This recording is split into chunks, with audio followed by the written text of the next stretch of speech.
नमस्कार, good morning. मी सौरभ कोरटकर. तुम्ही बघत आहात TV9 मराठी. शिवरायांचा पुतळा कोसळल्याप्रकरणी आर्टिस्टिक कंपनीचा मालक, ठेकेदार आणि सल्लागारावर गुन्हा दाखल करण्यात आलाय. मंत्री रवींद्र चव्हाण यांनी माहिती दिली आहे. शिवरायांच्या पुतळ्याच्या दुरवस्थेबाबत नौदलाला 20 ऑगस्टला पत्र दिलं होतं. सार्वजनिक बांधकाम विभागाने खुलासा केला आहे. समुद्र किनारी असलेल्या शिवरायांच्या पुतळ्याला गंज लागला होता. खाऱ्या पाण्यामुळे पुतळ्याचं नुकसान झालं होतं, असंही या पत्रात नमूद आहे.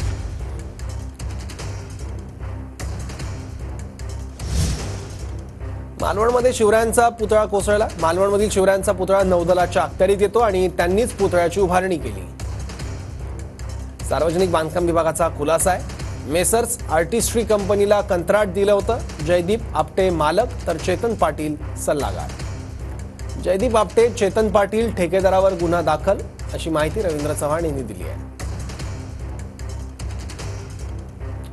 20 ऑगस्ट रोजी सार्वजनिक बांधकाम विभागाने नौदलाला हे पत्र लिहिलं होतं.